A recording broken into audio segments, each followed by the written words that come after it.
Howdy, howdy. We are live on another Friday night with another fun topic to talk about with everyone. This week, we got the release of the Star Trek Resurgence video game. Sorry, I'm lagging out a little bit there. And I think I know why. I'm actually going to have to restart my browser because I need to turn my hardware acceleration back on. So I'm gonna do that real quick. And wait, no, it is on. Here, Fatheree. No, okay, I should be good. It should stabilize in a moment. Okay, cool. So the Star Trek Resurgence game, it's gonna be a lot of fun. And there's already some people watching, so I guess we should just go ahead and get the show started. Let's do it. I'm Fatheree. This is Dave. And this is Tex-Trek.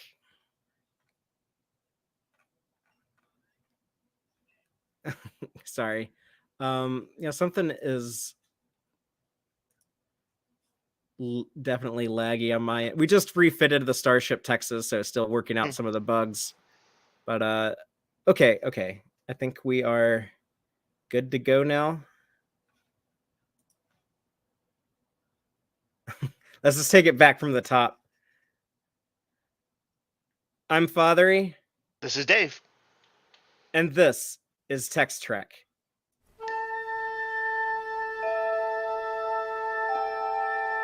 Engage.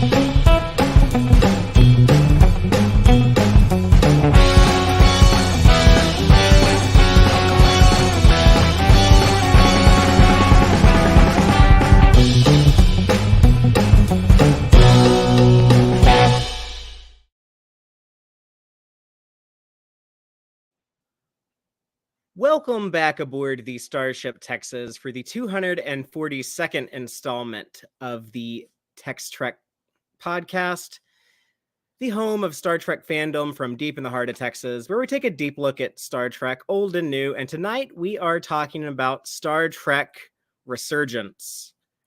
And, this is kind of a cool rarity. There's not a ton of Star Trek games. They don't put them out like they do Star Wars games. yeah. So that's cool. That's fun. I think we are having some issues with StreamYard at the moment, so I do apologize to the live audio audience. But yeah, for some reason I can't see I don't see any comments. Hey, there's Joanne. Okay, so Joanne's there now. Yeah, I'm not sure what's going on there. So hopefully nothing too weird. Hopefully whatever is. But yeah, there's some weird things going on with the site when we tried logging in a few minutes ago. So hopefully they get that ironed out. I think it's something on their end and not anything we're doing. But probably a nanovirus. Yeah, that happens. If TV's taught me anything, it's that's what usually is affecting computers. It's all about viruses and hacking the internet. I'm in. But yeah, so this is a rare opportunity for us to talk about a Star Trek video game. Although we have been getting some in recent years. You know, the Star Trek Online's been going strong for over a decade.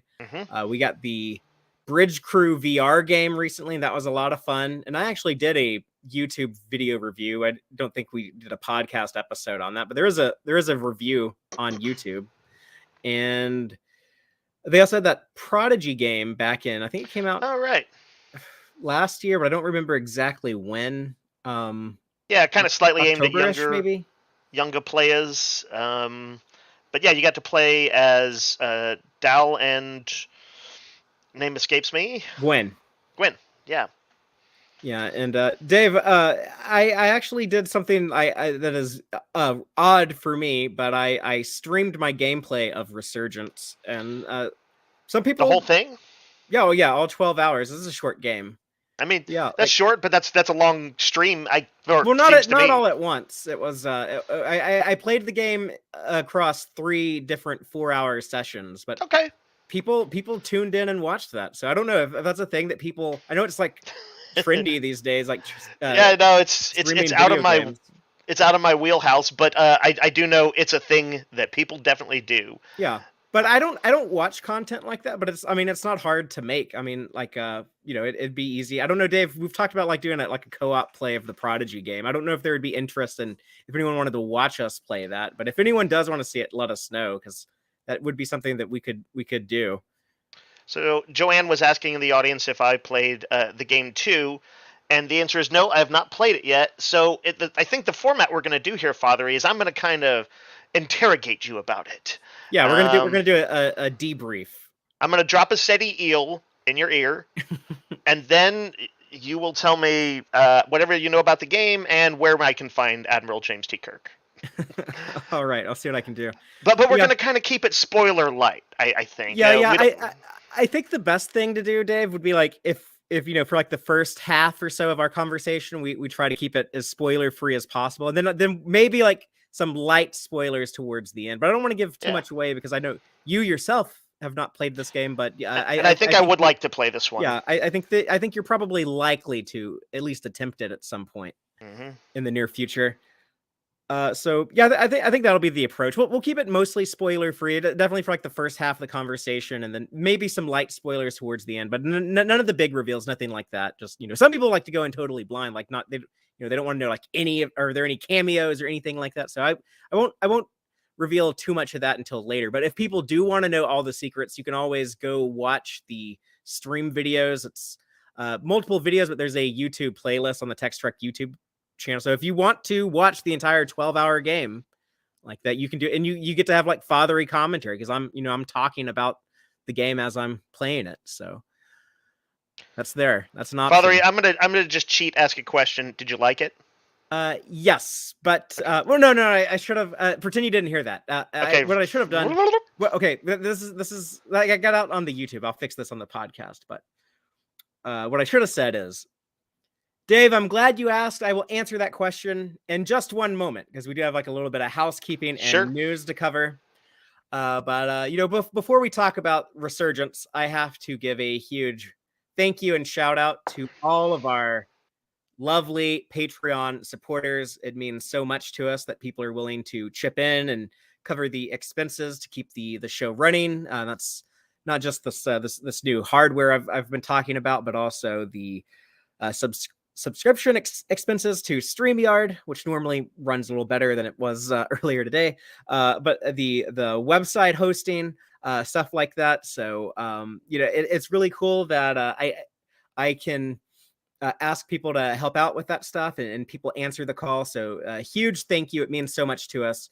To Starfleet, Sohel, Cake is Eternal, Crazy Dutchie, Joanne Robertson, John Dog, Geek Filter, Earl Grey Trekkie, Quarkspar, Benjinium, Stephanie Durantes, Matthew Averett, and our anonymous supporters.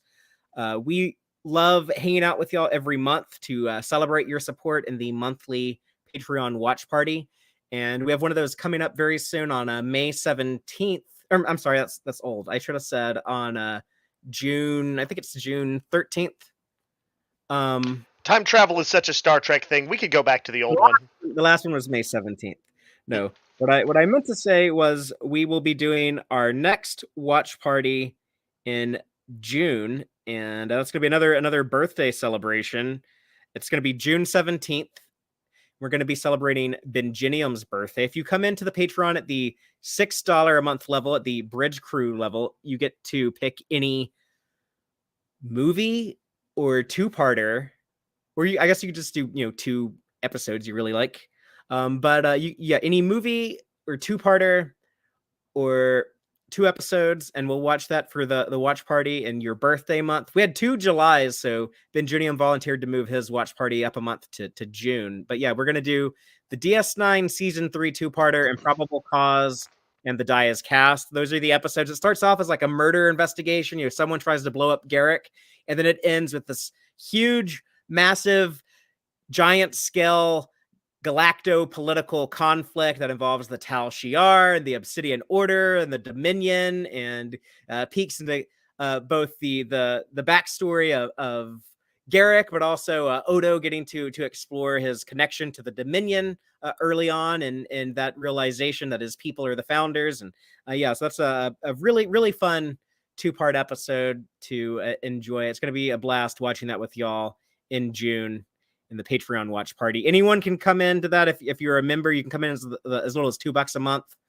Any tier in the Patreon that will get you into the watch parties. And if you want to be more generous than $2 a month, there's additional perks as well. But thank you everyone who does that. And yeah, it's just a lot of fun, watching Star Trek with y'all every month. So we had a blast watching Voyager's 2-part time travel episode. Yes, for Aaron's birthday. Just last week. So yeah. So and then we're gonna have another 2-part adventure in July, because we have that's gonna be another patron's birthday. So we have some really cool stuff. Yeah, so $6 a month, you can pick what we'll watch when it's your birthday, and $2 a month will get you into if there's no one's birthday, we'll still do some watch party. It's there's a system to how those are selected too. But you come in as like the $14 a month level, and then you get to pick much more often.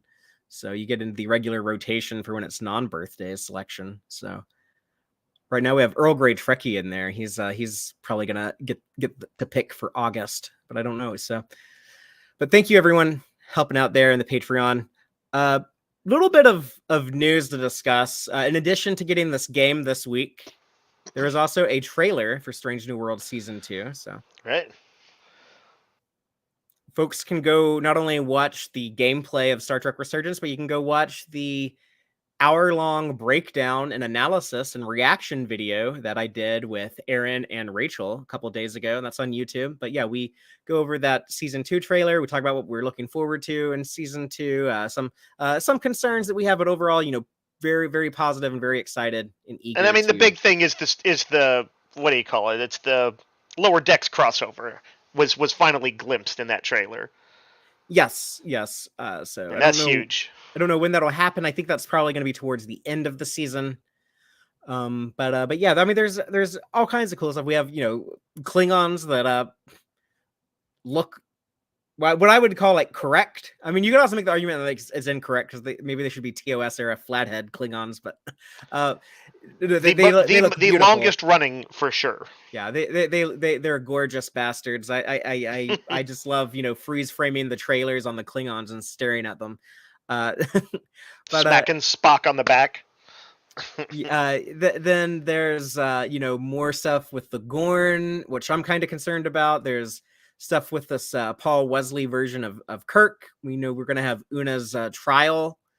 So there's going to be probably 10 very different stories. That was the beauty of Season 1. And even though there are some things in Season 1 I didn't like, the Gorn and Kirk, I know both those things are back in Season 2, but you know what? I know there's going to be plenty of episodes that don't involve Kirk or don't involve Gorn.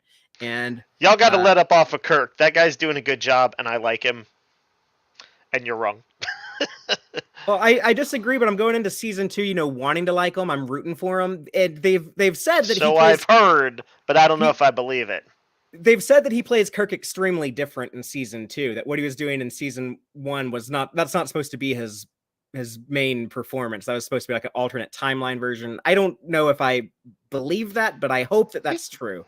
I was not to revisit that for length, but yeah, you liked him. You liked him, right? I felt like he came across as the Kirk who, in a somewhat more serious episode, who you'd see strategizing with McCoy and Spock and stuff. That's fine to like him. I'm glad you liked him. Just saying, I want that voice out there. Tex-Trek doesn't hate Kirk. No, I don't hate. I think Kirk is a great character. I know. I'm trying to put words in your mouth. I just like Paul Wesley's perperformance as Kirk in what in the one episode I've seen. We'll cross our fingers and we'll continue the discussion when he shows up. But I've heard other people say that they liked him. I've heard other people say they didn't. So we're at a détente for now. That's the more common opinion. Yeah. Not that, but he'll hopefully win us over in Season 2. At least that's my hope. But if he does or doesn't, I'll let y'all know when we get there. What else was there? Is there any other news this week? Game streams, trailer reaction. I guess that's no movement on Section 31. There's a WGA strike going on. Yeah, well, there might be another strike too. I think the Screen Actors have voted to strike, and the Something like that. Directors Yeah. Guild. I don't. Both of their contracts come up on June 30th. So if we have either of those unions go on strike while the writers are striking, that is a absolute total shutdown of the entire Hollywood system. Nothing will be in development, and nothing will be in production. So I almost I like. Well, I don't know. We shouldn't spend too much time on this, but part of me kind of wants that to happen, because a big thing that's going on now in the Hollywood system is you've had these tech bro Silicon Valley industries come in, which are incredibly anti-labor in many of their practices. But companies like Apple, Netflix, Amazon are getting involved in the television world through their streaming platforms, and I guess they're bringing in a lot of the investor types from Wall Street. They not kind of like that old. I mean, like the old rulers of Hollywood were bastards too, but at least like they were like passionate about making movies and not just getting like quarterly bonuses like right. The current executives. So these guys would turn it all over to AI tomorrow if they could, and still make as much or more money. Yes, if it just made like 1 penny more, they would absolutely. Do it. Everybody's out on the streets. They're legally obligated to, because if you have the opportunity to increase your profits and you don't do it, then then you can be sued by your stockholders. So what an interesting system. Yeah, it's almost like it's terrible and is literally going to destroy the world. But yeah, so that's going on. I don't know. That's going to be interesting. We're still going to get Discovery next year. We're still going to get a season of Lower Decks and probably another 10 Prodigies next year. So I think we're still going to have like at least 30 episodes of Star Trek. That'll be the worst case scenario, is that Strange New Worlds doesn't start production until much later in the year, and we don't actually see season 3 until 2025. But that's worst case scenario. That's not too bad. We'll still get 30 episodes next year. So just a question of how long until the studios do the right thing. Yeah. It'll be curious. I'll be curious to see what happens in the next 2 or 3 weeks as we approach the Screen Actors Guild contract, and then also the directors, the DGA, right? With all the news out of the way, yeah, we can talk about Resurgence. So the game came out Tuesday. I played 4 hours Tuesday night, about 4 hours Wednesday night, about 4 hours Thursday night. Now it's Friday and we're talking about it. I like a good brisk game. I'm just going to say that up front. I am a gamer. I'm very often, I'm probably playing a game every week or two. Or yeah, you play much more than I do. But I don't like even a 40-hour game, let alone 60, 80, 100-hour plus games. If people play a ton of games, they love that. They want to sink their teeth into an RPG or a really deep exploration game and play all that and replay it. And I'm like, man, if I could be done in 8 to 12 hours, which is one of the reasons I like indie games and stuff sometimes, I'm all about it. I like to get in and get out. So Yeah, I'm the same way. I occasionally do love those massive, huge open world games. They're extremely rare, and most of the ones that I like now, it's because it's part of an intellectual property I fell in love with decades ago. I don't have time. I don't have time to I already like enough things. I don't need new things to like. So whereas I am I will jump at anything new and shiny about every week or two. And so, and I'm actually kind of a hypocrite on this, because I will play those longer games sometimes. A game that, say, runs, 40 hours if you're not trying to get all the achievements. I will play those, and I enjoy them. But I get there's a special kind of enjoyment out of something that's brisk. There's not as many really notable games for me that do that, though. So, but let's talk about this one. I think before we get into it, there's been lots of Star Trek games over the years, though, and this one has a kind of unusual format. That my understanding is that it's very much in the style of Telltale Games, a studio that produced kind of talky action adventures, almost like sophisticated choose your own adventure type games with lots of dialogue trees, a little like Mass Effect. Fatheree, is that accurate? Is that what the game is like? Yeah, it's a single-player narrative adventure is what you call that genre. Right on. Single-player narrative. Okay, I should get used to saying that. But yeah, it's developed by Dramatic Lab. So if people have heard of Telltale, that was the studio that really like pioneered like this version of games where so much of it is just you choose the responses. It's kind of like a choose your own adventure book, if anyone's familiar with that, but like as a game. It's that for a certain, I guess, generation, that'll be like the easiest way to explain it. Another generation will be like, what the hell is a choose your own adventure book? I think for the newer generation, when you've got a game as popular as Mass Effect with really good dialogue trees in it, I think that will be the touchstone for them. Sure. I really love Mass Effect. It had some of the best voice acting and choices I've seen, and I was hoping this game would be a little bit like that, kind of in a Star Trek setting. Yeah, I mean, if you want like Mass Effect as Star Trek, I think Star Trek Online is probably closer. Sure, to that. I guess I should mean just the Mass Effect dialogue parts and not all the pew pew parts. I mean, this has, if you want the dialogue side of that, then this leans. I know Star Trek Online does that too. This leans much more into it. Right. And the people from Telltale, I think I mentioned, like they're Dramatic Labs now. They're former Telltale people. Like it's literally some of the guys who pioneered that. It's the same people, just like a different company. But yeah, they left. The original Telltale people left and started their own company, I guess, Dramatic Labs. So Star Trek does seem like the perfect franchise to have these types of games, because so much of Star Trek is about it's talky. It's very dialogue heavy. Right. When people sometimes make fun of Star Trek, usually because they're more the action-friendly Star Wars nerds, it's because it's talky. And it also grapples with a lot of, big decisions and characters having to struggle with moral dilemmas and these moral quandaries that we talk so much about when we're talking about Star Trek. So that's basically the game. This is like, hey, do you like Star Trek moral quandaries? Then this is the Star Trek moral quandary simulator. But you're still walking around in like a pretty nicely realized 3D environment, right? Like we're in and around ship decks and hallways and stuff like that. Yeah, so the game is largely set on the USS Resolute, and they do some really great uses of the Star Trek universe. The Resolute's the Centaur class. That's that really weird kit bash ship that we first saw in DS9 when Charlie Reynolds was chasing Cisco, when Cisco was in the Jem'Hadar ship, and undercover basically is like a Jem'Hadar ship. They couldn't tell them, like, oh, we're actually Starfleet. We're using this on a secret mission.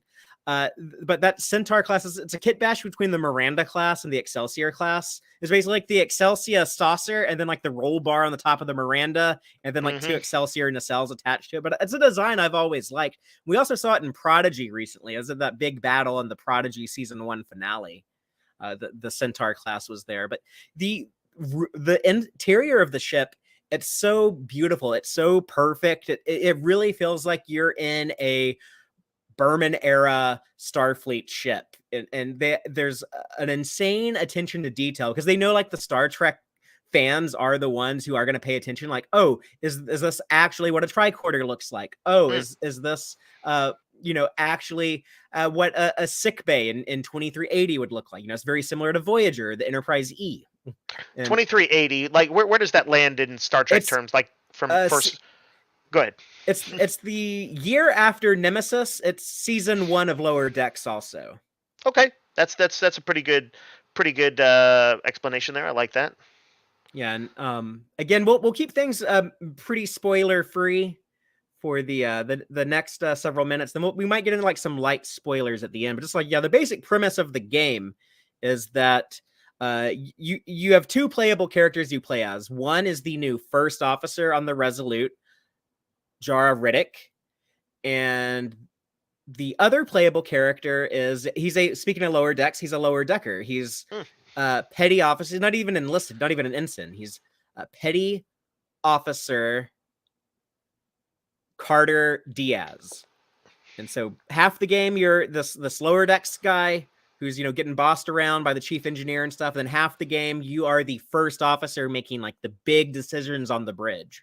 Oh, so the game will just bounce between those two. Like, do you get to choose when you go, or does the game like end No, of scene, time for another yeah, scene? it's very like guardraily. It's very like you're on like a linear track, and yeah, when the story is focusing on Riddick, you're Riddick. When the story is focusing on Diaz, you're Diaz. And sometimes it goes back and forth pretty quick. Sometimes you'll spend 20 minutes as one, then 20 minutes as the other. But it feels pretty organic the way it cuts back and forth. It feels like you're watching a Star Trek episode that has an A story and a B story, and at points Oh they yeah. interconnect. And I think I heard that there's like what you do in one story might affect how things happen. Obviously, what the engineer does might affect how things are going on the bridge, and vice versa. Is Yeah, that there's consequence. Yeah, sometimes it is kind of like you're giving yourself orders, because like you're as the first officer, you might decide something to do on a mission, and then as Carter Diaz, you actually have to go and do that. so? Diaz and Riddick, those are the names. Yes, yeah, and Got it. Riddick is a woman. She's actually an alien. She's a new species but they've also were oppressed by the Cardassians, and they don't really go too much into like her backstory or her people, but they do talk about them a lot as like they basically got wiped out. They're considered a Oh. dying race, and she has an interesting aspect to her. She's pretty much completely human with a weird prosthetic added to her forehead. Even I know there's no prosthetic; she's a CGI person, but they within that's the visual the visual vocabulary of Star Trek very often. But the other unique thing about her is that she needs this. I think it was deuterium. Yeah, she needs this substance deuterium from time to time. If she doesn't get injections, she'll die if she gets like too low on it. So that's an element in there. I mean, when that was introduced early in the game, I was like, oh, that's gonna come into play later. There's some reason they added that. So that was cool. Diaz, he's just a normal human dude, but he's very kind of blue collar, working class, and similar to O'Brien, but also a bit unique. He feels like he's his own guy. He's not just like they didn't just do like young Latino O'Brien. They changed him up enough where he does feel like a fully realized individual. Father, what you were saying about Riddick taking that the meds. I'm sure that it has a plot point and stuff like that, but that's interesting too because it might be reflective of someone now who's taking really any medication, like for diabetes or something like that. Yeah, well, and just to kind of casually show she has a disability. It's like they kind of made her like the equivalent of like someone with a disability, right? But clearly not something that's holding her back if she's first officer. Yeah, and she is like kind of the new kid on the block. She's the new kid at school. Coming onto the game actually opens with her like on the shuttle on her way to the Resolute. And you meet the first Resolute crew members you kind of meet them from her perspective, and you see her introductions to the captain, to some of the other senior officers. And how does that go? I mean, a lot of it just depends on your choices. So I do feel like the broad strokes of the story are a bit limited, but the character dynamics and like the specific relationships with individual characters, I think that's where your decisions have the most consequence in this game. And after conversations, you'll get like an icon of the character you're talking to, and it's either green, gray, or red, indicating if they really liked how you responded to them, they didn't have an opinion either way, or they really disliked how you responded to them. And so you can kind of build up favor with some of these people. That's interesting. So like Spock, and if he and McCoy argued, and you were playing Spock, it might go to like red for McCoy because he's pissed at him.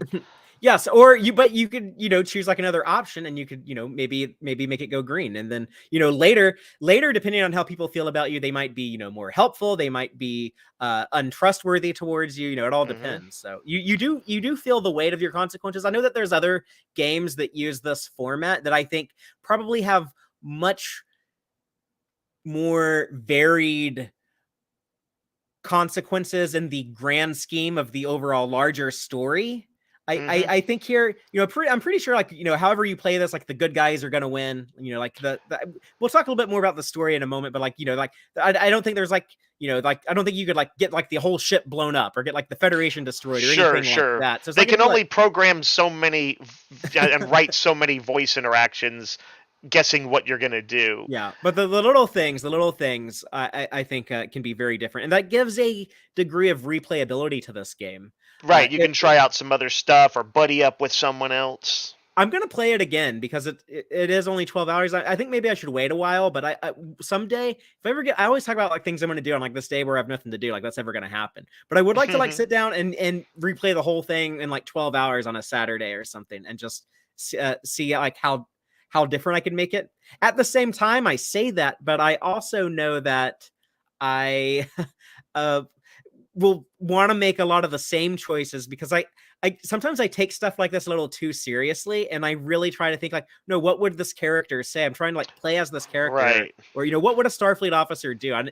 But because so much of Star Trek is about doing the right thing and figuring out the right thing, and always,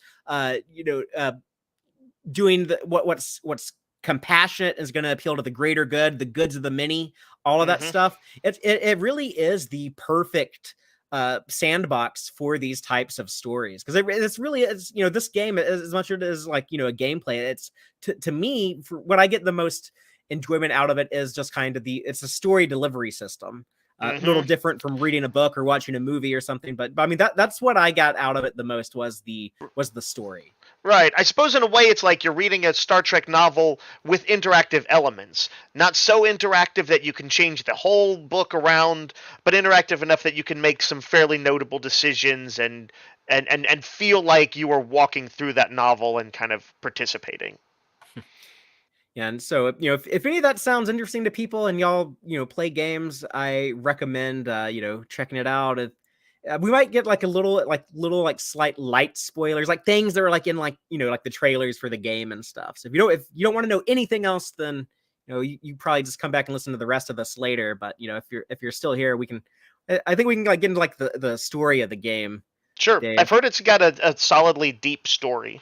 Yeah. I mean, so they bring in a couple of huge cameos, really big characters, but Spock is a ambassador. He's a diplomat in this time. I think he probably should have been, busy on Romulus, but they really wanted him in the game. So it's okay. I guess he was like leaving Romulus for like the occasional diplomatic crisis. But yeah, Spock is in this game, and you're dealing with, you kind of have like two problems dropped in your lap right at the beginning. The first problem is, the ship has just been refitted and is leaving a station to go on a diplomatic mission. There are these two alien races. They're also both new creations. They're new things that this game is trying to introduce to the Star Trek universe. But they're on the brink of war. One species was more advanced than the other species, and they set up shop on one of their moons where there is like a heavy dilithium deposit, and they're basically using those people's moon to mine dilithium, and they're using them as a labor source. They're not like enslaving them, like, like they pay them, they're sharing resources with them, but there's definitely like a degree of exploitation. And at one point, the workers in the mines have rebelled and they've captured the mines. And so these other guys are like, you got to give us our mine back or we're going to go to war with you. And they're like, no, we're not giving it back. It's our moon. We should have control of the mines. And so Starfleet is coming with Spock to help settle the conflict.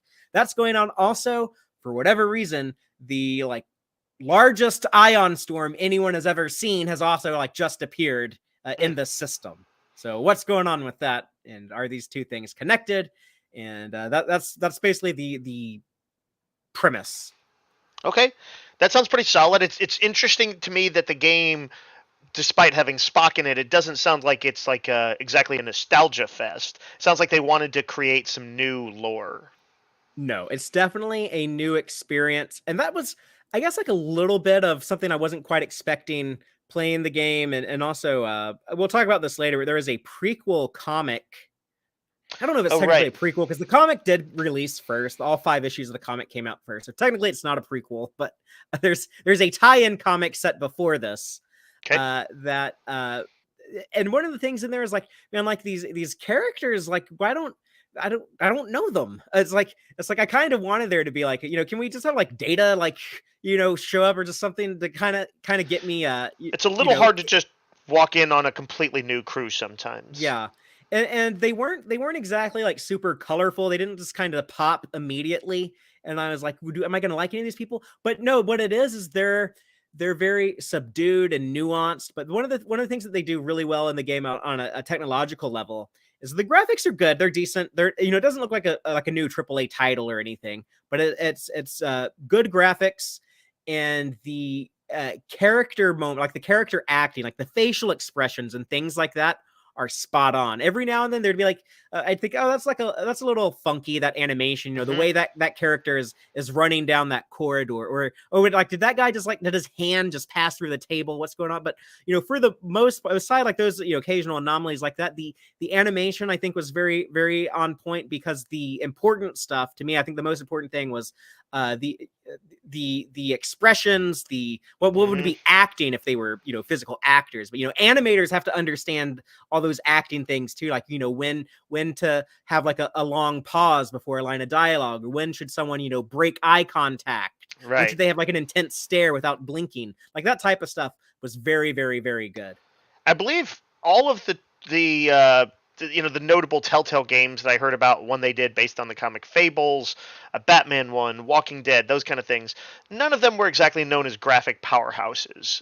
People usually liked the graphics, but they were there to facilitate the story and not to have big super flashy sequences. Although I don't know, Fatheree, are there action? And this one is definitely like, this is better graphics than those games. I think it doesn't look like a brand new PS5 game, but it looks like a solid PS4 game. Okay. I know I always get a kick, honestly, out of just seeing good 3D renderings of Trek ships and stuff like that, especially being able to walk around bridges. There's really cool ship porn, both inside and outside. There's some phenomenal ship action that's well realized. There's also like, a lot of cool Starfleet stuff. They have like the first contact environmental suits, and it looks just perfectly screen accurate to how they looked in that movie. Nice. That was awesome to see.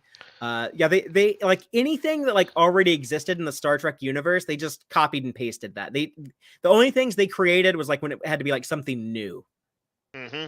But it does add new stuff. We get like these new aliens and stuff. And well, I suppose even the copying and pasting, not to underwrite their skills, it's like they had to, render those things. They didn't all have them as digital assets ready to go for the particular style of the game. The other Star franchise is very privileged. They have, the huge Lucasfilm empire. It's basically like a giant Death Star. And they have, like every CGI rendering of a TIE fighter or X-Wing like on file for like anyone. They share those assets with anytime anyone's like doing a game or a cartoon or anything. Like Lucasfilm has all of that. That's wild. We don't have that. So if we're getting a license for a video game, at Dramatic Labs. Okay, we're gonna have to build all this from scratch. Basically, I know like sometimes they'll share conceptual stuff, like with some of the Star Trek comics. They'll tell them, hey, this is what's going on in our shows. This year, for your comics and stuff like that. Or they'll be like, oh, like look at this. Here's like some character designs and stuff. When we talked to a J.K. Woodward, the comic book artist, he was saying like, oh yeah, they showed him like stuff with like the Discovery Klingons and stuff. Like he got early glimpses at all that because he had to draw it. But beyond that, when people are working with Star Trek, they have to do it themselves. So they did a really great job here, and it'd be cool if we did have, if there is a way for something else, if they create something on Prodigy, it'd be cool if like, oh yeah, these people like doing a game, like they can use that. They have access to those files. We got a little bit of that lately with Picard, with how and I said they should do this, Dave, way back in season 1 when I was complaining. Speaking of copy paste, the copy paste fleet at the end of Picard season 1. Sure. I said, hey, them Eagle Moss dudes that print the model ships, they have models of all of these ships, every legacy ship. There's no reason why they can't just take one of those, slap some better texture on it, and put that in the show. And they finally started doing that on Picard, in seasons 2 and 3. So they need to be paying attention to us, Fatheree. I mean, it's more proof that Alex Kurtzman listens to Tex-Trek, but we've suspected that from day one, and yeah, it's another example of it being confirmed. But, so it seems pretty straightforward. Yeah. Keep listening, Alex. We'll give you more good ideas. You can have them all. Tune in for more tips. So Fatheree, so these characters are moving around through the story. It feels Star Trek-y. What I want to know right now is, are there action sequences in it? Like, is there ever... Because I played a little of the Walking Dead one, and I remember some sort of timed events where you had to get away from zombies. I played one of their early Jurassic Park ones, and there's a thing where you're having to, like, you're being chased in a car, and you're trying to... I feel like you're trying to give yourself some kind of medicine because, like, one of those things spit in your face. So there was... Anyway, the point is there was... What is it? A Dilophosaurus. Yes, I think it was one of those, and like you're fumbling to get something while still driving. You're trying to get to some medicine, and so there's like a little timed event and a little bit of dexterity button pushing. Does this have anything like that?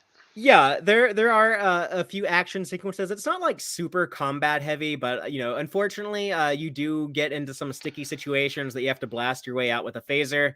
That sounds fortunate to me as a viewer. Yes, but as Starfleet, we think of that as kind of a last resort. See, I could put together a montage. Seriously. I could put together a montage of Last Resort Picard firing hundreds of phasers. Well, that's because he had a midlife crisis in when he did the TNG movies. It's time for dune buggies. Yeah, he was sad that his brother and nephew burnt to death, so he's wanted to swing around on vines and engineering like Tarzan and drive dune buggies in the desert. It's one of those things that if you tried to, if you want to say that was the psychological motivation, with a little pushing and prodding, you could make that work. It'll make you slap on a leather jacket and insurrect against Starfleet. So yes, you get some phaser fire. Do you ever fly a ship? Yeah, you pilot shuttlecrafts, and it's like a actual like Type 6 not I know it's not like a real thing, it's an imaginary thing from a TV show, but it looks like how the Type 6 shuttle looked in the 90s on TV. It's like identical. It's really cool to like get to drive one of those around.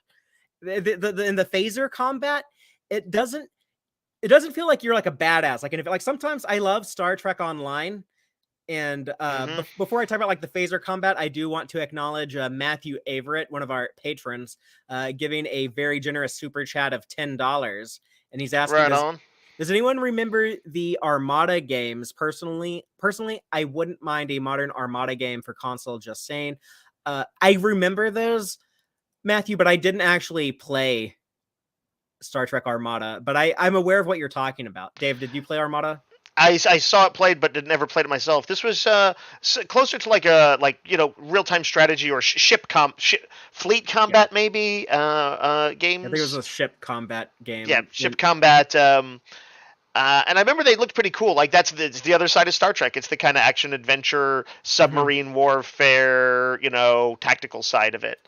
But I always remember it looked cool, but just didn't get around to it. The phaser combat in this game, though, it doesn't feel like you're like a badass superhero just like mowing people down. Right. But it also doesn't feel like you're just totally overwhelmed like a little wimp. Like the phaser feels powerful. It's just kind of you just have to, like take time to like aim it, and don't like stick your head out from cover too long, and stuff like that. So I think it was very well balanced, I suppose is what I'm trying to say. It was a good balance, and on that note, just the way that you have to make decisions. A lot of times, someone will ask you a question and you have a timer. Sometimes you have more time, sometimes you have less time, but I never felt like I was too rushed. It always felt like the perfect amount of time for me to understand the question and understand the options, but that was about it. And I think that was pretty perfect. They got like the perfect amount of time in there, because a lot of the stuff I would probably just sit on for like 30 minutes and think, what would be the best thing to do? And that's not real life. That wouldn't be an immersive experience. When people are like asking you these questions, you're going to have to make decisions on the fly. If you're first officer, if you're, this lower decks guy who's trying to, fix this engine part before it explodes, and so you do have to make choices. Sometimes you have to make like really tough choices fast, but I always felt like I had enough time to at least wrap my head around the question and the answers, and so that I think that was perfect. That was the perfect balance there. given the kind of game it is, that's actually probably one of the most important balances for the game to find. Agreed. Yeah. But yeah, that sounds cool. I've experienced games where the dialogue trees don't have timers. I've experienced games where they do, and although I can get anxious playing those ones where they do, again, usually if I understand the choices I'm making, it's that I'm happy to have a little bit of pressure. It kind of energizes the scene, and if most games are doing things right, you're never going to choose something so wrong that you're like, oh, should we steer the ship into the sun? That's not really going to be an option. You might screw something up though, and it's interesting because these games kind of force you to sort of to deal with that, to say that like it's never going to be a string of perfect choices. You usually have to make one or two that you maybe lament afterwards, and then you have to course correct. Is that, would you say that's accurate? Yeah, it was often tense, but it was never too stressful. It does really make you feel the consequences of your choices at times. Like there's one point in the game where, like if you continue this mission to save these people, this other person is going to get like really hurt. And I was like, yeah, we need to save lives. Okay. Now that person was horrifically injured, went blind, and spends the rest of the game walking around with a Geordie visor because of your choice, because of my choice. Oh, that does sound anxiety inducing. Good Lord. Wow. Yeah, that's now that I've completed the game, it's like there were people who lived and died because of choices I made. I mean, that's the job, right? That's Starfleet. Yeah. But no, I think that's really cool. I think it's cool that I can complete the game and look back and be like, oh wow, there was some serious consequence to some of that stuff. Fatheree, could you have saved that guy? Not at that point, but someone would have died in that situation. But yeah, I don't want to give away too much. But like these characters are interesting. There's actually there's a romantic element in there. One of the characters, Diaz actually has you can build a romance with an NPC in the game. I think maybe you can with Riddick too. There are two characters, both were other women, so I guess there's a queer element to it. But there two women NPCs were both like really flirty towards her, and I was trying to be nice towards both of them, but like nothing happened with either. I don't know if that is like a possible ending in the game or something. So another reason to kind of want to go back and replay it. There's when you as the new person on the bridge as Commander Riddick, some people might not like you. Some people might have been like, the captain should have promoted me instead of bringing someone new onto the ship and stuff like that. But you can make choices to befriend some of them, but maybe someone else is not going to like you. Maybe to make this person happy, you got to make this other person unhappy. Yeah, it's that definitely sounds like they're trying to give you the command decision difficulties. Joanne Robertson, our live audience, watched a lot of the streaming footage that I put out on YouTube, and she said that I had a serious kill or stun moment. Yeah, there's this one moment. She knows exactly what I'm talking about. Like in the heat of the moment, I was under attack. I had to pull out my phaser, and I had like the option stun or kill. And I meant to hit stun. I hit kill by mistake. But that's like a real life thing that could happen in that situation. So, oh man. And it felt appropriate. That's cool. They didn't beam you out just in time, like when Data was gonna kill the most toys guy. No, but yeah. So that's that's fun. Just knowing like, oh, there's gonna be weight to these choices. I mean, some of them obviously have more of an impact than others. They're early in the game. The captain allows Commander Riddick to give the order for the ship to take off at warp. And you can kind of choose what her go to warp catchphrase is going to be. There's like some options. Oh, that's kind of fun. That's a nice lightweight sort of fluffy one. And speaking of that, they also do the lower decks concept is very well realized. Like, like characters talk about stuff when you're down in the lower decks, they talk about stuff like, oh yeah, like people on the bridge make bad choices, and then it's up to us in the lower decks to fix things and do the hard work and stuff like that. You do kind of feel like the different culture on the ship, but still we're all on the same team. We're all Starfleet, And I respect this game tremendously for actually understanding the distinction between enlisted personnel and commissioned personnel, which basically all of Star Trek except for Deep Space Nine, and even Deep Space Nine sometimes couldn't get that straight. But yeah, like, the non-commissioned officers are, they are like a lot more blue collar. They're a lot more like O'Brien. And then there's a young ensign in engineering, Ensign Calloway, and you kind of see like the difference between a young ensign and a petty officer. Because like the young ensign, you're just like, well, I went to the academy and I tried to make all the good grades in school, and I'm a bit more of like the educated academic. I want to be like the best of the best, almost a bit elitist type. And the super type A's. Yeah, and you meet this young ensign Calloway or Galloway, I can't remember, but you meet him as Commander Riddick, and he's kind of like, oh my goodness, golly jeepers, you're the first officer. I'm gonna kiss ass and suck up to you and everything. And then that same dude, when you're Diaz, it's like he's like giving you orders and stuff, bossing you around and stuff. So yeah, that's interesting. That's kind of cool. So it's if I was talking about a Star Trek game, one thing I would not guess it would showcase is how the kind of the different strata of command levels and how they interact, and the sort of the power structure of a ship. That's pretty cool that it can even, I mean, I know it's not like some super deep dive into it, but that's cool that it kind of shows you that. Yeah, people working on this game either have served on ships in the Navy or they've talked to people who have served on ships in the Navy. They did their research. It seems to really get, or at least like what I want out of that. What I think Gene Roddenberry and Gene Coons and all those guys in the 60s who served in the military in World War II, kind of like what they were thinking. Fatheree, are there puzzle elements in the game? Any like stuff where you got to figure some like little puzzle or rewire something? Nothing too complicated. There's a few like mini games, and a lot of them are repetitive. So after you figure them out, you're able to repeat it and keep doing it. Diaz gets more of that stuff because he's always trying to like tech the tech, whereas Riddick is more about like making like the big choices. You have Diaz doing more like, I gotta work this transporter pad so I can actually beam these people up and they don't die in transport. And there's little mini games in the transporter. You have to do things to like reroute power and stuff like that. But if you're an experienced gamer, nothing in it is too challenging or frustrating.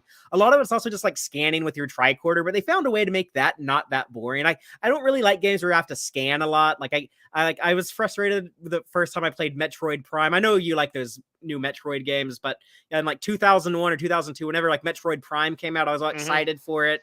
It's like, oh, cool. Like Nintendo made a new Metroid game and it was developed here in Austin, Texas. That's so awesome. I can't wait to play this game. I'm looked forward to it for like 2 years, put in the disc, and like immediately when I'm like scanning doors and stuff, I'm like, well, this was disappointing as hell. Only played like 20 minutes. To scan the doors. But it's no, I think like to open the door, like you had to like scan it or something. Oh yeah, like early on you do. But otherwise it just builds up the lore in there. But what was cool. I like using a tricorder though, and I'm like flipping to like different menus on the tricorder, and it looks like a Berman era tricorder. It looks like pretty cool. The tricorders looked on Voyagers, like that's your tricorder. And I think they got a little bit better about some of that stuff in the kind of more action adventure oriented Batman Arkham games, where it'd be like, okay, you got to go in a room and find some clues, and you do some little simple mini game where you like sort of tune something in, or you refine an image in front of you, and you kind of get a cool clue out of it. So that's a great example. Yeah, and like you could like scan things through like okay, I'm gonna scan. I'm just spitballing, but like the delta radiation. Oh, I'm gonna scan. Like whatever rays or whatever, and you kind of get like you get different looks. You get like different, like you're looking like different spectrums. I don't know. It's hard. Yeah. It's a very visual thing. It's hard to describe, but when you accomplish that, Fatheree, will it then like open up new dialogue or options and stuff like that for you? What do you mean? Or does it just like so in the game? Say there's some part where you got to find something with your tricorder. What happens when you find it? Oh yeah, it'll trigger like the next thing. The scene moves on, or or like, okay, we can launch the shuttlecraft, or we can open the doors, or whatever. Yeah, and it is very, very linear. I know, like you do get times to explore, and later in the game you go to like some really interesting environments. I think the way that they build up to some of the stuff is cool because you can't be like too crazy right off the bat, or it wouldn't feel like Star Trek. Star Trek often looks like it's shot on a soundstage. because it mostly is. So, you couldn't have like all these like super crazy video game environments right at the very beginning. You do kind of get into that stuff later, but the way that they build up to it is super cool and feels very appropriate. But yeah, if you want like the open world adventure where you can go and explore anything, then Star Trek Online is probably more your speed. Star Trek Online, you can go to Earth Space Dock, you can go to Deep Space Nine, you can go to Vulcan, you can go to Kronos, you can go to Andoria. This is, you're confined to wherever the story wants you to be, and there's also no chapter select. Even though it's great for replaying, you can't just go and pick like an individual chapter. You have to start over from the beginning and work your way through it. But and the chapters most of them are like 10 or 20 minutes. There's 40 total, but yeah, you can, if you're playing, if you only want to play a little bit at a time, each chapter is only going to take you around 15 minutes. Nice little bite-sized chunks. Fatheree, what was I going to ask you? Oh, I know. I just want to know how's the music in it? Any good? The music noticeable.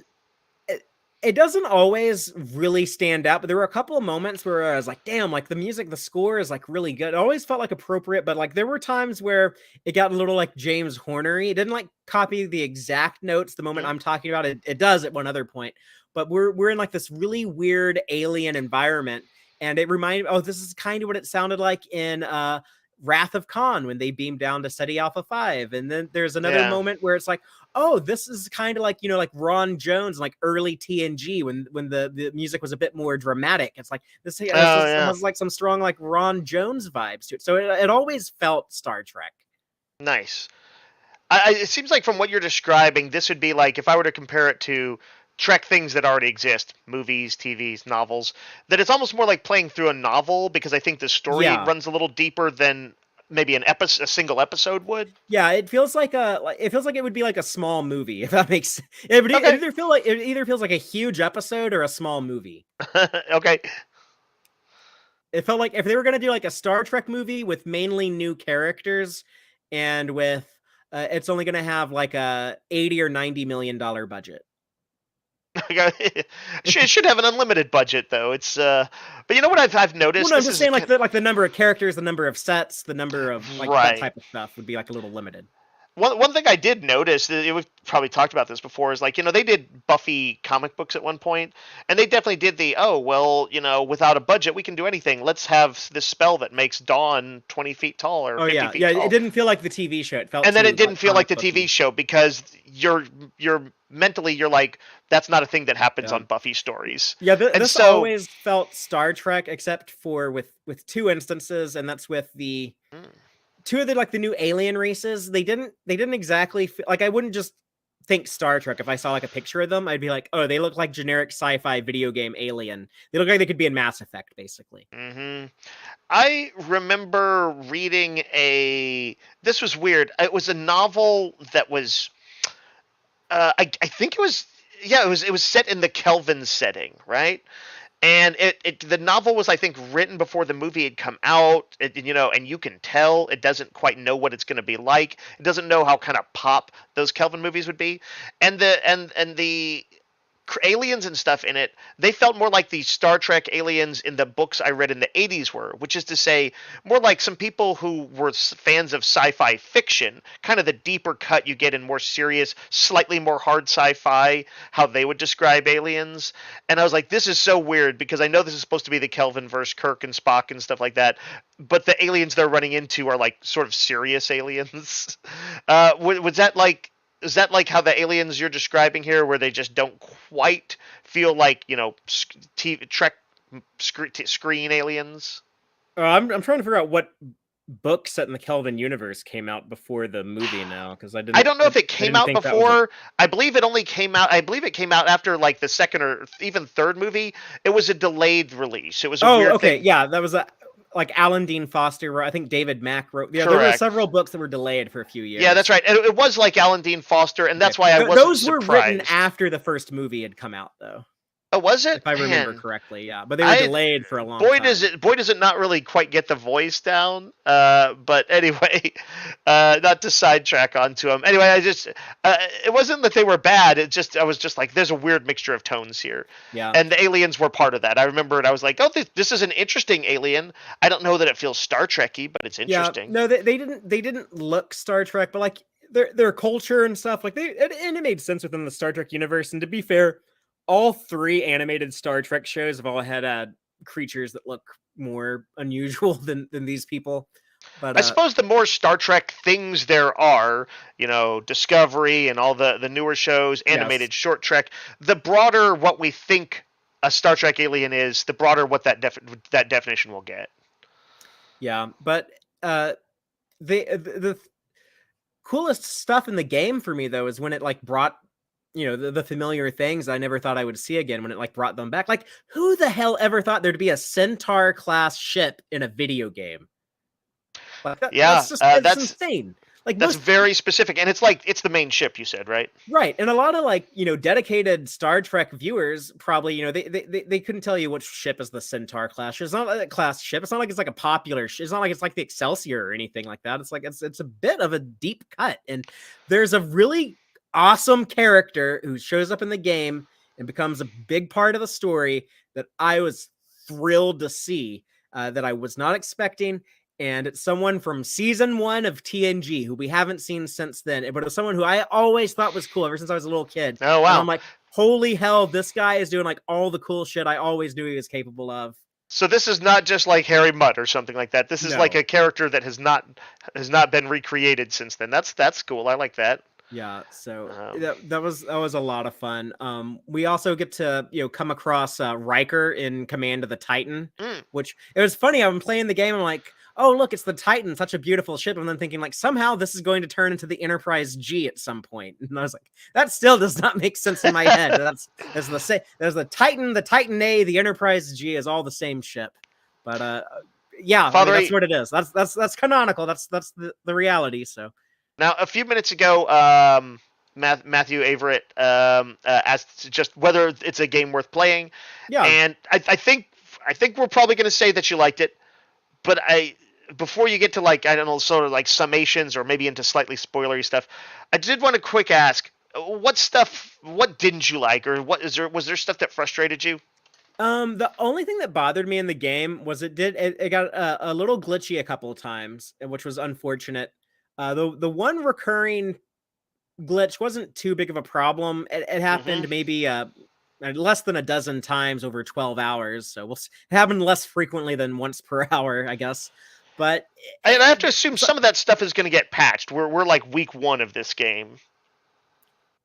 I hope it'll get patched. It'll be nice. Anyway. I hope so. I'm always turning on my PlayStation and it's like, oh, it's downloaded the latest update for some game. Not every game has, like the budget to maintain support like that after development. This is a smaller game, so I don't know if it will or not. But what I was trying to say though is that the frequent glitch would just be like in the dialogue. Someone would be saying a line of dialogue, then they kind of like restart. It's really weird. It's like someone would just be talking and they would be telling you a line of dialogue, and then all of a sudden it'd be like someone was just talking. And they give you like this line of dialogue, and all of a sudden it just kind of repeats themselves or does like this weird stuff. Fatheree, I don't think you just did that intentionally, but when you said someone is talking, I did. You did do it intentionally. That was pretty cool. It even seemed like a video game audio glitch. That was very impressive. Happens, I'm like, was that intentional or is that part of the game? That's naturalistic speech. It's just to show how we sometimes stumble over our words. But no, it was a glitch in the game. Yeah, I'm sure it's a glitch in the game. And then so this really sucked. When I was playing on the third night I was playing, my final of my 3-4 hour sessions of playing through this game. I'm like getting into like the last 2 hours of the game. And I'm having to sneak around, do like some stealth stuff around like some bad guys. And all of a sudden, it's like, wait, why do I see captions of people talking, but I can't hear them talking? And then I see like, oh, there's enemies around me talking to each other, but like there's no dialogue. And I kept playing the game. It's like the dialogue just like dropped out of the game. And it was super annoying. And I actually had to restart the game. And there were people watching my stream. And the way that, because I was doing it all off of the PlayStation 5 and streaming directly to YouTube from the PlayStation. And the way that it works there is if you close the game, it deactivates your broadcast. So I had to shut down that stream and then start again as a new YouTube video. And that was very, very annoying. Like in that like immediate moment, like all my enthusiasm for the game evaporated. And it was very frustrating. And it's like, man, like people were watching and now we had to stop this. Now I have to play this over. And it's like, some people would come and find the new video, but I know there were some people who didn't. And so it kind of messed up their experience. It messed up like my experience. It kind of derailed the whole like, linear story I was really connected with. So that was frustrating. I kind of felt bad because I kept like wanting to complain about it while I was playing. It's like, I know I should get over this. It's not like a big deal, but like, man, like that really like messed things up. That's totally worth bringing up. I will say I've seen patches for small studios. I suspect that will get patched. And the other issue was then after that, when I got to like the final cutscene of the game just crashed again. And so then I had to start like another video just to show like the last 15 minutes of the game. So we're not talking what was it, Cyberpunk, that game as far as glitches go, but not without some glitches. Overall, it was a very stable game, and I would tell people you probably don't need to be too worried about that. I think it might have been because I was playing it as one uninterrupted session on the PlayStation. I was also like streaming and stuff like that. Yeah, I got to point out Snoopy McQueen has popped by with a very generous $5 super sticker. So thank you for that, Snoopy. We appreciate it. Yeah, hell yeah, thank you. But yeah, so there were a couple of hiccups in the game, but nothing too major. And that's something I've actually seen that issue in like other games. It only started with like the last couple generations of games, but that's happened before where I was playing something, all of a sudden like the dialogue just like cuts out. Like there's no more dialogue. Like some of the audio file is missing. Yeah, it's weird. I've seen glitches like that, or audio dropouts and stuff like that. It's not ideal.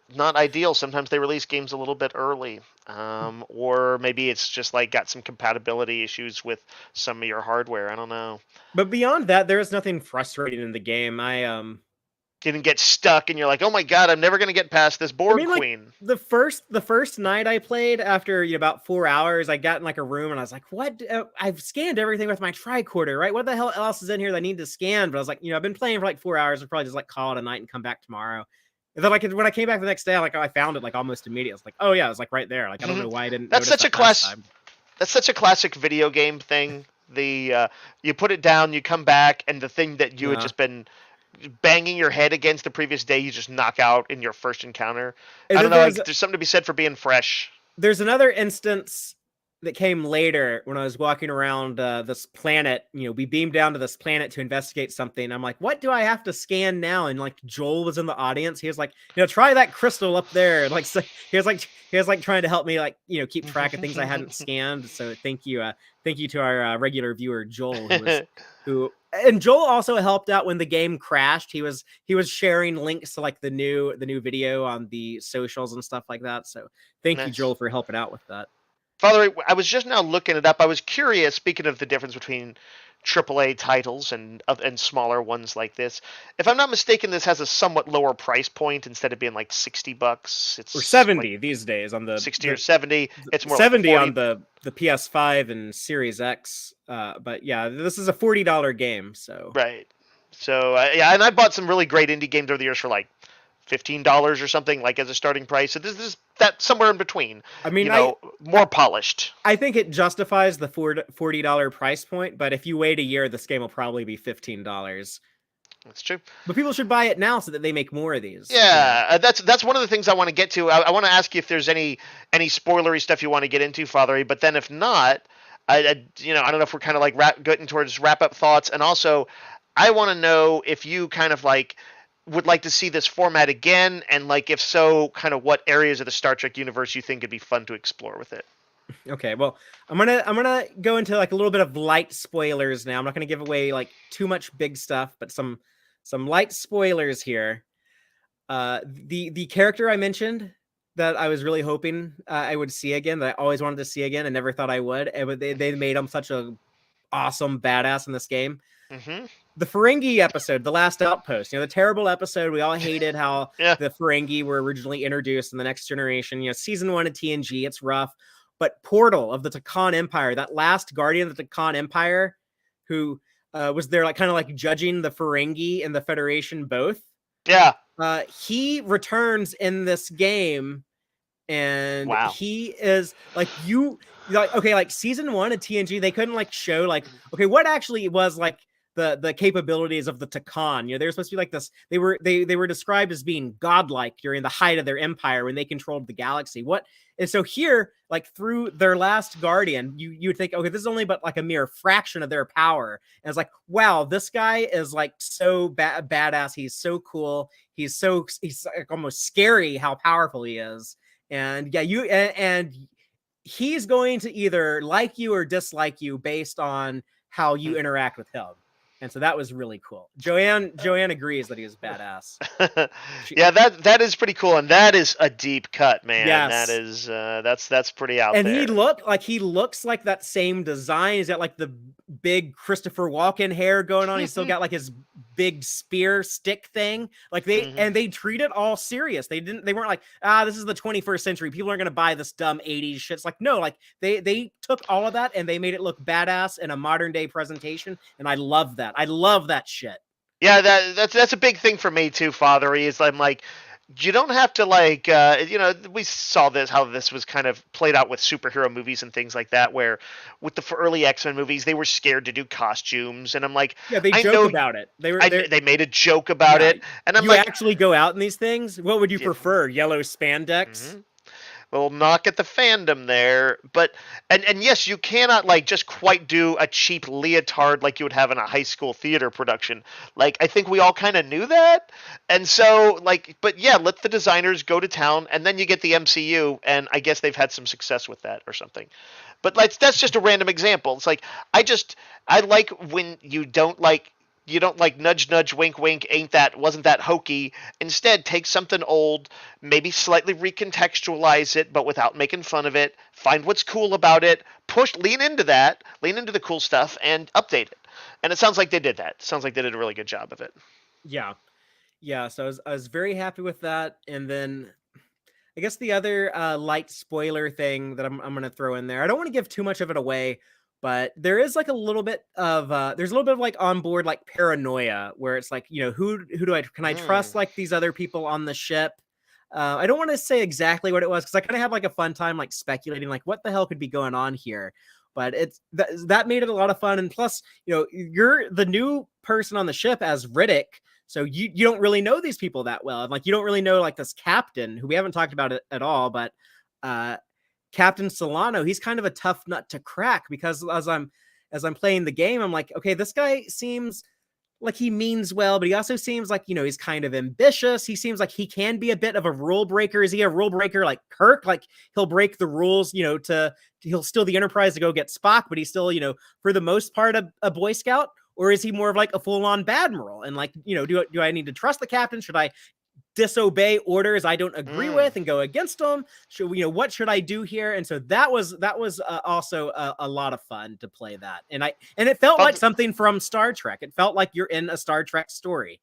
Fatheree, I think I saw an image of him somewhere, and he looked to me like the evil dad in the Invincible comic and cartoon, for people who've seen that.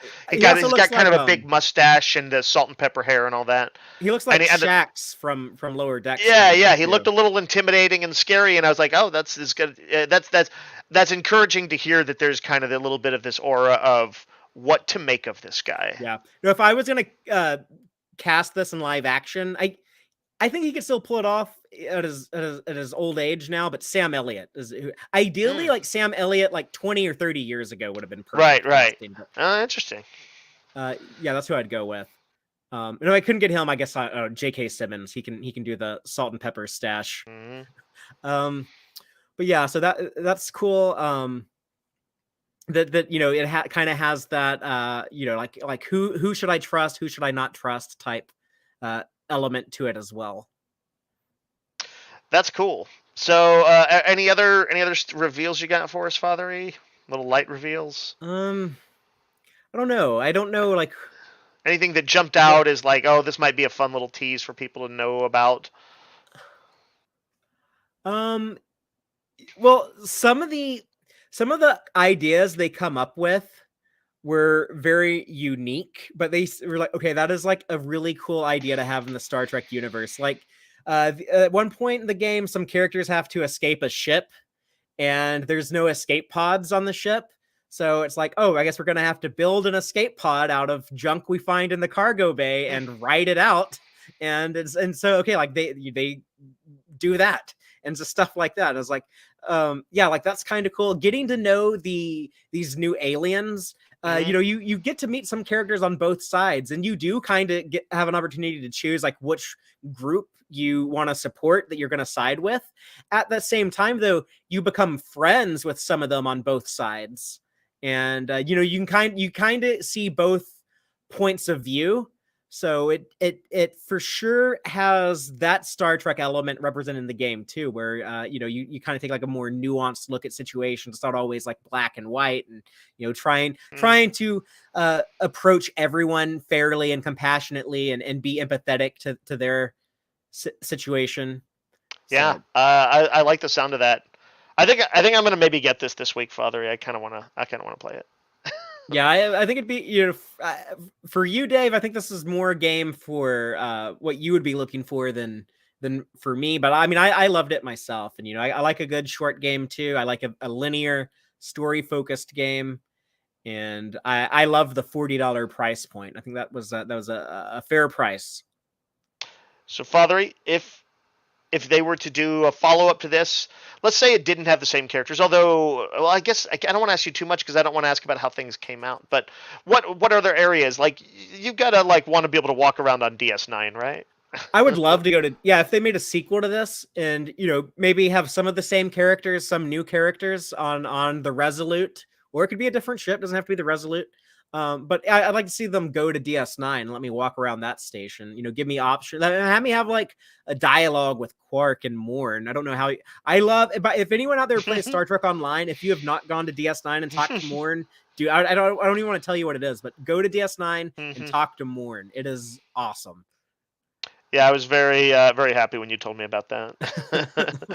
It's good. But yeah, I think that would be great, though. I hope that we haven't seen the last of Dramatic Labs. I think they have a lot to offer Star Trek. I would love if they did. I don't know, maybe like, I know with Telltale at one point they had like a business model of doing like, you could buy like individual episodes. Oh, that's right. So it was like made it like it'd be cheap to get chapters 1 and 2 or whatever. Yeah, and like on the developer side, it's cheaper too because you don't have to build the entire game. It took them a while to release this. I think it was announced 2 years ago. So, you know, it was in development for a year probably before they announced it. So it took like 3 years to get this game out. I forgot that. I do remember it was taking a while, but I guess I'd forgotten it was that long.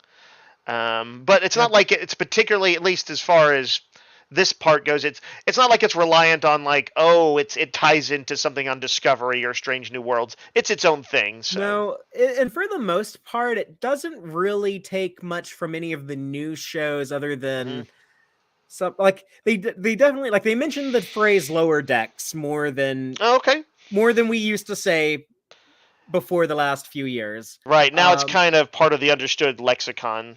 So it has that, and then I guess some of when it does get to some of the big stuff towards the end of the game, some of it does kind of, just like on a visual sense, it does feel like a bit more like you're watching Discovery than like you're watching TNG. But overall, for the most part, it feels like, you know, a story that would have been made 20 or 30 years ago. Sorry, say that again. It feels like more of like the 90s Trek. Yeah, or specifically kind of like the late 90s, kind of like TNG movie era, like that vibe, that style. That sounds pretty appealing, actually. I mean, honestly, there was a little bit of difficulty with me sometimes when I would be frustrated with something in, say, Discovery or Picard, and I'd go watch like a really amazing Deep Space Nine or revisit some Next Generation or Voyager, and I'd be like, I don't want to be the old stuff is better guy, but sometimes, yeah. Yeah, and it doesn't rely on, you know, too many member berries. Like, you know, a lot of people and I think justifiably so to an extent, but how a lot of people have accused Picard season 3. Like, it's really just, okay, Riker and Portal and Spock, and that's it. That's the only like familiar faces. Everything else is new. It sounds like it overtly avoided that, to be honest. Yeah, and I respect that. I liked the balance of new and familiar, and I should point out that the Spock voice actor did a very good job. And like we kind of live in this era of should they just like use AI to recreate like old voices from like actors who are no longer living and stuff like that. And like I gotta say, like, I think like this guy did like an adequate job. There were a couple moments where like I could tell it wasn't Leonard Nimoy, but you know what? When I hear Ethan Peck or Zachary Quinto talk as Spock, I can tell it's not Leonard Nimoy then too. Like this guy got a lot closer than them, and he also got a lot closer when when Star Trek Prodigy took all those like Spock lines of dialogue from like different movies, different episodes, and they copied and pasted it all together on the holodeck for Dal so Spock could have an inspirational speech towards Dal. Like, that was kind of a really cool experiment, but it did sound like, it was obvious. You could tell there were just like changes in the audio quality. Like, that came from the Wrath of Khan. That came from Star Trek 09. And that came from the original series. Like, you could tell what era it was recorded in based on the quality of the audio. This sounded better than that. This just sounded like a natural voice speaking naturally. Well, when you have an individual voice actor and not some edited together clips, you're going to get a consistency. And I watched some clip that showed. I heard just a little bit of him talk. And he had the kind of the kind of deep tenor of older Leonard Nimoy. Or was able to emulate it pretty well. I almost always would like that. I don't mind sound alikes in these games. Sometimes they're not as good as others, but like that one sounded pretty good. Yeah, and then you get Jonathan Frakes as Riker, because Jonathan Frakes never turns down Star Trek. He's either directed or appeared in as an actor in every single Star Trek show, basically, except for the original and the animated series. They probably don't do this Fatheree, but I would have killed if they had showed him get into a chair Riker style. I guess he hasn't gotten into Prodigy yet, but that show ain't over. So hopefully we get Riker there. He needs to make a show. Yeah. Well, that's the other thing that Jonathan Frakes wants to do is, if they do like the Star Trek Legacy show that Terry Matalas wants to do, Jonathan Frakes wants to get into the development as one of the producers on it. So they'd probably be wise to go ahead and just give the green light that part, no matter what. They ain't green lighting anything right now. So. Okay, well, yeah, whenever it happens. I'm not talking about crossing picket lines, Father. Yeah. Whenever it happens, though, they should bring in Frakes. I'm pretty sure that would be an asset. Let's see. So let's talk. Do you want to talk about the comic real quick? Yeah. So there is a comic book from IDW. It's only 5 issues, and it's like. It's like one of those like modern comics. It only has like 20 pages in it. So they move along briskly. Yes, so you can read the whole thing, and I mean, I'm a slow reader, and I read it all in 2 hours. So it's a 1 or 2 hour read. It feels like an episode of Star Trek, but I liked the comic, and I'm glad I read it before I played the game. So I do recommend if people do want to read it, that you read it before you play the game, because you're coming onto the ship at kind of an interesting time. The ship has just been it's been damaged. The previous first officer has gone on to something else, and they're bringing you on as like the new first officer. And when you read the comic, you're on the ship as the original first officer. Okay. This is the previous first officer. So this is before one of the characters shows, but I'm betting engineer guy Diaz is still there, or already there. I didn't know Diaz from the comic, so I guess he wasn't in there. Or if he it's like he just doesn't play a role. Interesting. Yeah. Or maybe he was there and I didn't know I was supposed to like remember him, but like all the other like senior bridge officers, they are all in there. I was reading it, I was kind of thinking like, oh, this guy must be like the main character in the video game, because it seems to be really focused on the first officer. But no, when you first start playing the game, though, they tell you like what happened to him and what happened, like the reason why their ship is being repaired and refitted right now. So all that stuff is kind of spoiled in the opening of the game. So if you're going to read the comic first. But even if you go into it after the game, I think it still kind of informs a lot. I kind of struggled with the first issue getting connected to these characters. It's like, okay, there's like a Bolian, and he's operations, and then okay, this guy is the science officer, and he's kind of like all about science, and he can be like a bit of a prick if he's just focused on the science and getting results, but like none of the characters like really I don't know, I didn't really like any of them immediately, but then as I read more and more of the comic, I got more and more immersed into like the ship, into the Resolute. And I think that's what they were trying to do there. And after you kind of see how these people interact with each other and interact with the protagonists in the comic, and then with the protagonists plural in the game, that was kind of the appeal to me. It's just like seeing like their dynamics and and kind of those arcs, like, okay, these people are like building a friendship. These people are kind of, it's a little rocky with them. And every issue of the comic, they have a point in there where the first officer has to make some type of like big choice or big decision. And it doesn't like shine too big of a light on it, but it was like enough where I kind of pointed, like by issue 2, I was like, I see what you're doing. And that's kind of a similar experience to how the game is played. Okay. So it kind of gets you in, like, because first officer, there is like a lot of decisions you have to make in your day-to-day job, performing duties as that role. So that's interesting. So the comic actually does kind of reflect something of the focus on decision making and that the game has. Yeah, and then it did this other cool thing where they bring back an alien species that I always wanted to see more of, from a TNG episode, Suddenly Human. They're the Talarans or Talarians. They had a border war with the Federation, like the Cardassians. I always kind of imagined it was like the same war. They just like, everyone like go attack the Federation border. The Cardassians are attacking, so we should attack too. But they had that boy who they raised because he was a human boy, but when his parents were killed in a battle, like they brought him into their culture, and they adopted him and raised him because that was kind of like their tradition. We'll like take war orphans. They did that in The Mandalorian too. That's a thing in the other Star franchise now. But yeah, that's what Star Trek did in Suddenly Human. So we go and we meet those people, and we have an adventure with them. And it kind of frustrated me in the comic where eventually you do run into that kid again. I was like, really? We finally meet these people again? And then like the one dude we know of in their society is who we cross paths with again. Right. But they did a really good job writing his character, and like the stuff that like Picard went through with him and Suddenly Human, like it stuck, and it made like a big difference on him as a person all these years later. This is like 15 years later or so. And so it's like, okay, that is actually cool that we got like that follow up, and it made me think of you, Dave, because that's something like you talk about, like, oh yeah, this is an interesting episode of Star Trek. It was very interesting. It'd be fun to come back and revisit and see these people again and see what happens here. And it was, it was a case of like, oh yeah, it's one of the times when they finally did that. So yeah, it sounds like the only downside is they did a little bit of it's a small world thing where you kind of bump into the same representative and not like just somebody. But yeah, no, that's cool. I will try and catch that, Fatheree. Yeah, and they talk about what were those dudes doing during the Dominion War and stuff like that. Leia Brahms is also in the comic and has some history with this character, with the captain character, Solano.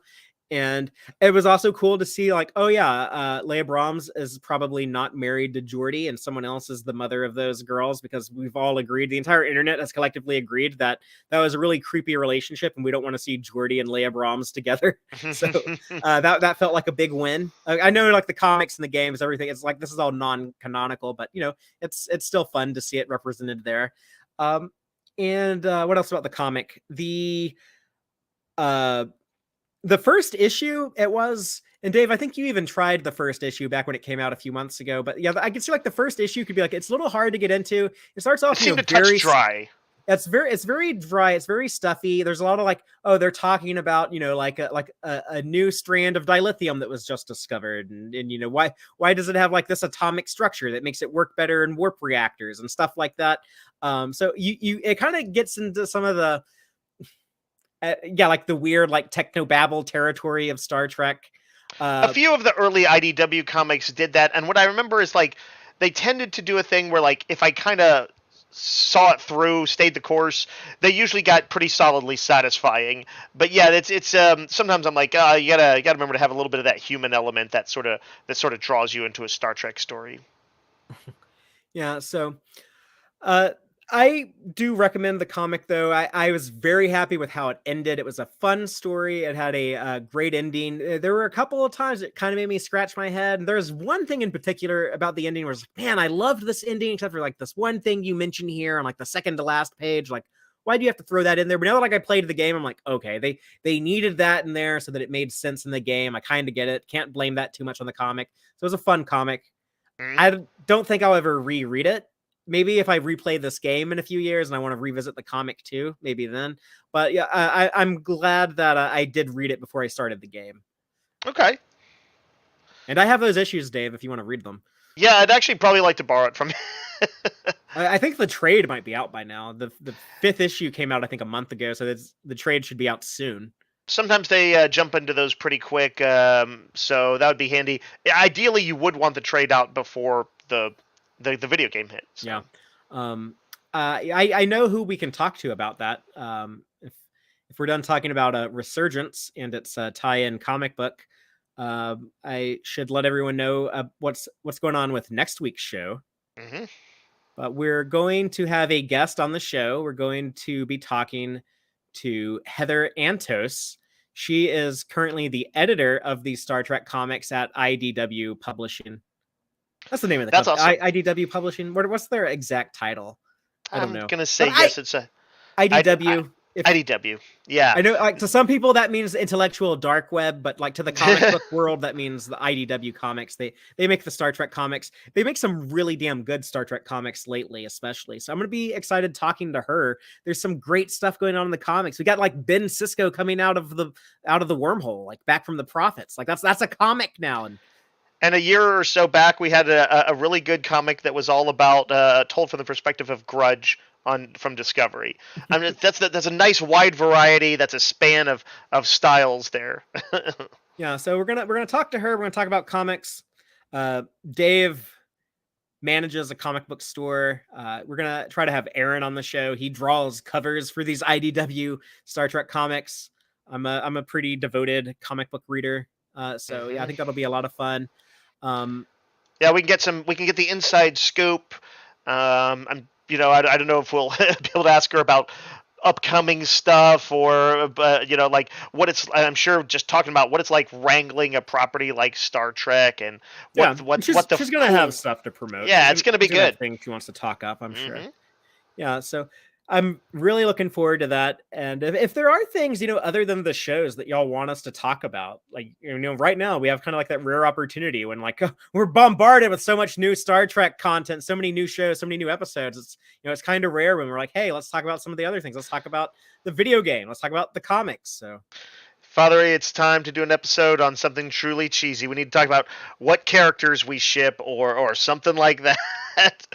But yeah, like I'm curious to hear what people if people have some other ideas, throw it out there. I don't know. I don't know if that's what people want to do. I mean, if y'all want to, who knows? You want us to like talk about another like legacy show at some point. After DS9, we're gonna do another one. We've done the animated series. We've done DS9. There's still got Enterprise, TOS, TNG, and Voyager. I'd like to get through all of those at some point. No rush. It might take decades, but we'll get there eventually. But yeah, like let us know. In the meantime, though, you can catch us next week and every week, Fridays at 7 p.m. Central, or you can listen to us later, wherever you get your podcast. And until next time, as always, live long and prosper, y'all. Listen to the Tex-Trek podcast through Apple Podcasts, Google Podcasts, Spotify, or at tex-trek.com. Like us on Facebook at facebook.com/tex-trek. And follow Fatheree on Twitter at TXTrek. Please support us by liking our videos and subscribing to our channel on YouTube. Thank you and take care.